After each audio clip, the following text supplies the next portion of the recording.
Hello, a warm welcome to CREST.BD's Bipolar Wellness Center webinar series. This webinar will provide you with a summary of current research evidence on the relationship between study and quality of life, as well as pointing you to some tools and resources to help you flourish in your study life. Hi, I'm Sara Lapsley, and I'm a peer researcher at CREST.BD. That means I do research with the team, and I also live with bipolar disorder. So it's a unique opportunity to bring my perspective to the research that we do. I'm also a counselor and group clinician at the Forensic Psychiatric Hospital, and I'm pursuing my master's degree in counseling psychology at UBC.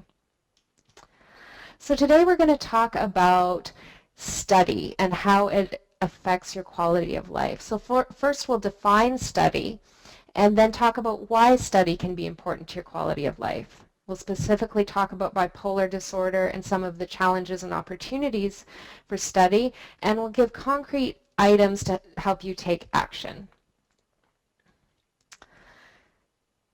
Pursuing an education can take various forms in terms of post-secondary education. Options include online courses, college and university work, vocational schools and apprenticeships. You can study part-time or full-time depending on your circumstances, and you might also choose a supported education approach, which means getting extra assistance that's designed to increase your success in your studies.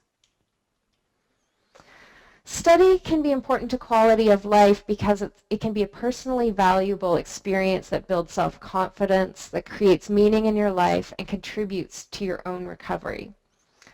We know that it creates better employment opportunities and provides social benefits. It might open doors of opportunities such as pursuing hobbies, social groups, and creating connections in your community. Bipolar disorder often appears in young adulthood when many enter post-secondary education.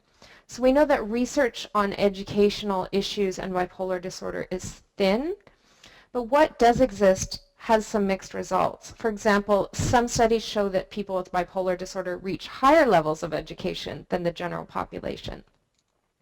Other studies show that people with bipolar disorder reach lower levels of education, and some show that people with bipolar disorder reach the same level of education. But what we do know is someone with an early onset of symptoms, or those who experience rapid cycling or frequent depressive episodes 4 times a year or more, are related to experiencing greater challenges in pursuing their studies. Even so, educational achievement and the ability to manage one's illness are mentioned as key features of employment success at the professional and managerial levels. The symptoms of bipolar disorder can heavily impact your ability to study and complete coursework. It's difficult to stay focused when you're in the middle of a manic episode or a hypomanic episode. For a while, you might be able to throw maximum effort into a task, but it won't take long before other activities will become distracting, and racing thoughts might make you lose your focus on the task at hand. Depressive episodes can be similarly disabling because it becomes hard to focus on coursework, or you might stop caring at all about your work. But even when mood is stable, people with bipolar disorder can experience cognitive symptoms, which might affect their ability to succeed at school. And these problems could include attention, remembering, processing information, solving problems, or planning. Additionally, college and university can potentially be a risky environment. The social lifestyle that's often encouraged among college and university students can be a major challenge to anyone. But when you have BD, staying up late partying or studying using recreational drugs can be a recipe for mood instability, what we call mood dysregulation. As well, we know that what is called goal attainment can be a trigger for mania. So when you achieve an important goal, such as completing a big assignment or staying up all night studying and then writing an exam, the good feeling that comes along with that can potentially trigger a mood episode. So the goal is really to create a healthy balance between study goals, your habits, and your mood stability. So how you can take action. You can take charge of your self-care routine. Taking care of yourself will go a very long way in being able to cope at school. Keeping regular routines is important, and one of the most useful things you can do for yourself is to try to wake up and go to bed at similar times each day, even on the weekends. Making sure that you eat regular meals is also really important, and it can be helpful to do things like schedule study periods at the same time each day, similar to the routine that someone might keep when they have a regular job. Lastly, be very careful about recreational drugs and alcohol and try to stay away from them, even if others around you are using them. People with bipolar disorder are vulnerable to the effects of substances, both because they might trigger mood episodes and also because of the way they interact with psychiatric medications. You probably need to be a lot more careful about your recreational drug and alcohol use than many of your peers, as the stakes are higher for you. You can also make use of on-campus mental health care providers. Most schools have student health clinics to provide access to doctors, nurses, and counseling. Healthcare providers can understand the stresses that come along with being a student, and they can help you make arrangements to meet your school responsibilities that take into account your bipolar disorder. These are called academic accommodations.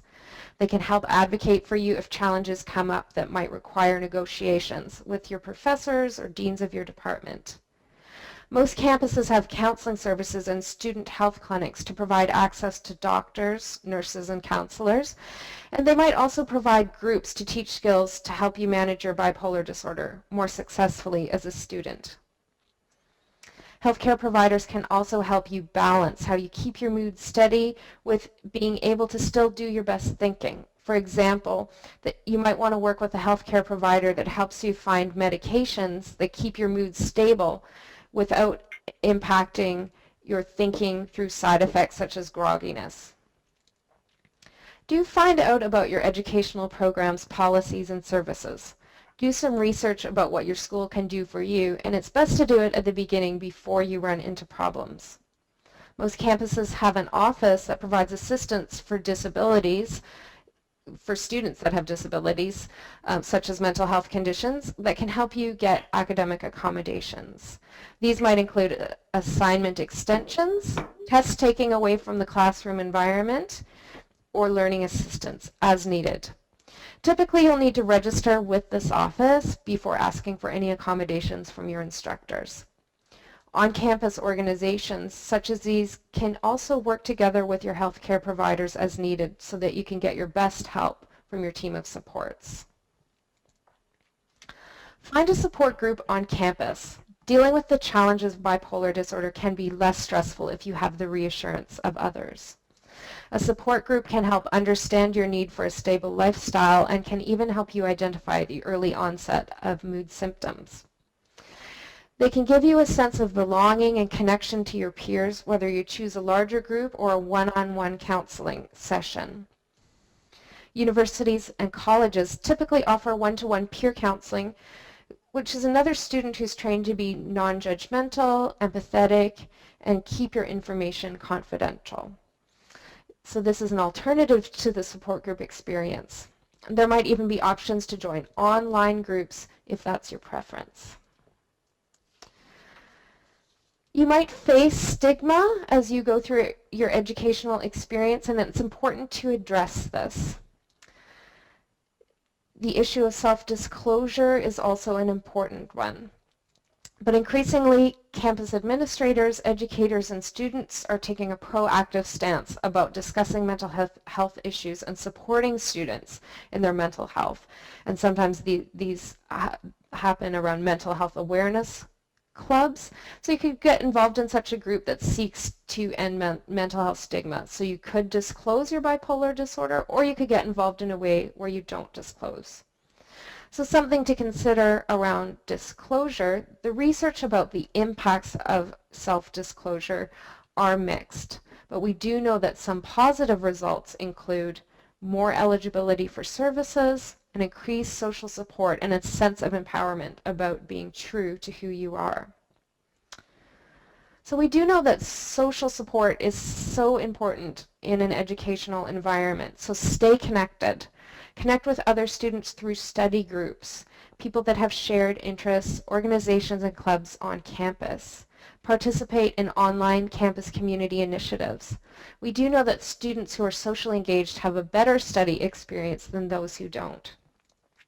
Make contact with your professors and instructors even if you aren't having any academic difficulties. This way it's easier to approach them if you do run into trouble or if you have questions about course topics or want study tips.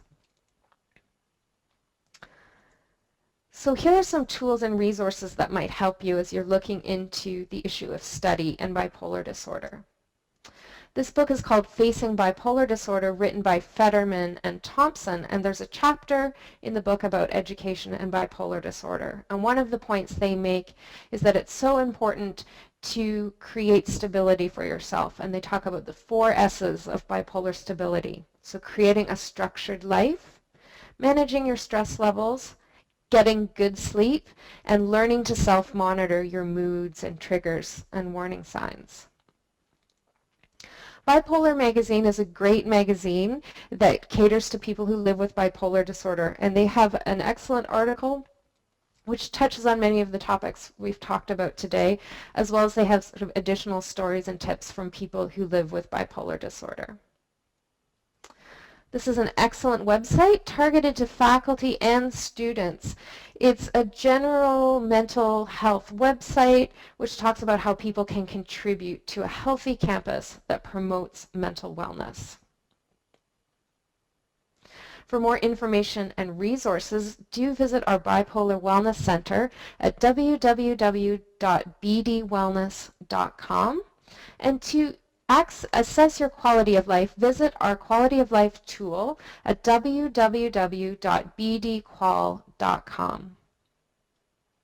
Our research wouldn't be possible without our funders and partners. We want to thank the University of British Columbia, the Canadian Institutes of Health Research, the Canadian Network for Mood and Anxiety Treatments, the Mood Disorders Association of Ontario, and the UBC Department of Psychiatry.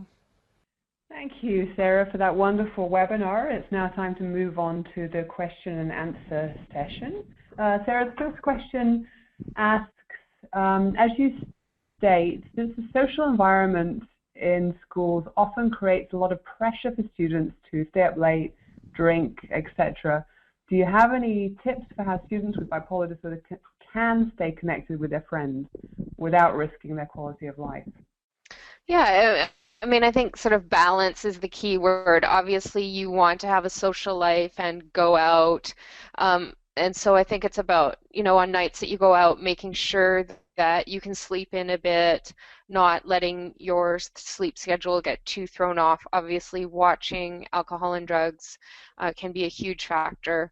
And sort of in terms of like reducing people's ability to make decisions and so on. And I was thinking, in a campus such as UBC, there's so many activities and clubs to get involved with. There's everything under the sun. So getting involved in social clubs or hobbies on campus that with like-minded people who understand there's everything you could want, like radio, sports, charity work. So there's lots of ways to connect with people of common mind that are ways that don't lead to just sort of excessive partying. Yeah.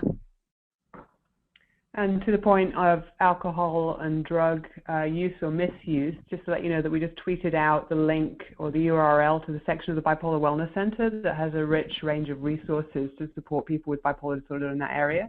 And we'll pop the link for that into the chat bar there in the webinar for you. Now, Sarah, I know that you have just come to the final stage of your Master's in Counseling Psychology and defended your thesis. And so I'm really wondering, having just really come to that point in your life, if you've got any personal experiences to share, things that you might do again, things that perhaps you wouldn't do again, having really kind of just reached that major milestone yourself educationally. Yeah, I think it's important to tease out what are sort of common problems that students have and what are problems that are unique to bipolar disorder. So I think, common problems are sort of learning how not to procrastinate and let your stress levels build up. I think that's something that took me a long time to learn. The biggest challenges I faced in school over the years are actually like mood symptoms in school, energy fluctuations in school, and periods where just in my thesis, the workload became very, very heavy and I had to work on it constantly, and that elevated my mood. Um, and so I think it's about sort of using like techniques or intent, right? Like when you know you have a good or a high energy level, work ahead. That way, when you have a bad day and it becomes too difficult to work, you have a bit of flexibility because energy levels do fluctuate a lot in bipolar disorder. Not taking on too much. So you have a lot of energy and you say, I'll do this, I'll do that, I'll do this, I'll do that. And then it isn't long before your energy level drops out and you have too much on your plate. So really watching what you take on and monitoring yourself, I think, is really key. Obviously, things like medication, sometimes you feel groggy, sometimes you haven't slept, and so then it's hard to sit through class. Obviously, at times memory or different things might be affected. So again, it's like putting mechanisms in place. If you know that concentration is difficult, then make sure you access recorded lectures. If you have problems with memory, go to they've tons of resources like the Student Center and ask for help in tips in terms of being able to memorize material. So knowing yourself and being proactive, I think will really help a lot. I think I just sort of went through school without realizing at times how much my mood was affecting, my level of irritability in class and so on. And I wish I had been more open with my school about those challenges. And I think it would have gone better, but it went well. I mean, I got my master's degree and I've really enjoyed school. So I think some of the positives of having bipolar disorder are motivation and ambition and passion and interest in things. So, those can really work well for you in school too. The question that we've just had come in now is a nice lead on from that, Sarah, because you brought up the issue of disclosure and how you navigated that in educational settings. And this person asks, what's the best way to deal with professors who actually have stigmatizing views of bipolar disorder? Yeah, I mean that's a tough one. I think if you are registered through the sort of, I don't know what it's called, but each university will have sort of a disabilities kind of department, and so being registered through that, then they'll have contact with the professors, and so then they're sort of held to a standard of fair treatment. I think it's difficult. Each professor is going to be different. You hope that they will have a good outlook on things. Usually in university, you move through a lot of professors, but I remember in one of my counseling classes, she talked about like crazy people versus normal people, and I was just like burning, and I think I just spoke out right in class, like, these are stigmatizing ways of talking about people. So if I hear stigmatizing language, I tend to call it out, but that's taken time, right? I think it's just, um, telling people who need to know. And if you run into problems, then have the Disability Center interface with the professor, and then they're more accountable, I think. So it sounds like you've taken a stance of judicious disclosure in school settings. So you didn't tell everybody, but you told people that you had faith in or you thought really needed to know. Is that right? Yeah, I don't recall telling a lot of, I mean, at school in my master's degree, it was a counseling program. I was a bit more open. I didn't tend to tell a lot of people. I never ended up registering with the disabilities department, although I had looked into it in my undergrad. Um, I remember in taking a class on sleep and circadian rhythms, and announcing to the professor I have bipolar disorder, and we had to track our sleep. And I brought in my sleep thing, but I only slept a few hours a night. And I think he, for like weeks, I think he was a bit taken aback. But, um, you know, it's just living your life and having confidence in yourself. I think disclosing to fellow students, um, I've had some experiences with that aren't good. So, but I think it's about how you communicate to people in a confident way about this is who I am, and this is the challenges that I'm facing, and if they have a problem with it, then, you know, that's not that's for them to deal with. And so I think the way you present it to people is really important. It's really neat coming towards the tail end of this webinar series now, because you can see common themes running through them, and certainly the theme of stigma and disclosure is something that has been recurrent for us. So I would encourage people who are interested in hearing more discussion on that particular topic to listen into the work, social, self-esteem, and identity webinars. Have all touched on that in some depth. So it's obviously a pressing issue. Here's a fairly concrete question that's come through, Sarah. The person asks, would you recommend that students with bipolar disorder start university with a reduced course load, or instead that they should be prepared to drop a course if their regular course load proves to be too intense for them? Yeah, I think it's a personal choice. Personally, I always took a reduced course load, so it did take longer. And so it's about, again, knowing yourself, striking a balance. I think students in general are pushed to do heavy coursework, especially if it's like a professional program like engineering or something. They will slam you with coursework. And I always felt like, I needed to have a less intense routine, and I also wanted to enjoy what I was studying. So that's worked for me, a reduced course load. But yeah, like I think it's if it feels you're getting too much, then drop a course. I think that's pretty critical. And know what works for you. And I think, again, with the balance, it's like I've seen people go in with lack of confidence about, I have bipolar disorder, I might not do well in school. There's no need for that lack of confidence. At the same time, maybe you do need to have a reduced workload or take it slower, but you'll get there. School is always there, someone told me, right? So if I've taken breaks from school for, semester or a year, but the less chaotic your outside life is, the easier it's going to be to get through education. And obviously it's so important to have an education, and most people want a career that they love or feel good about. So education is a major step towards that. Thank you.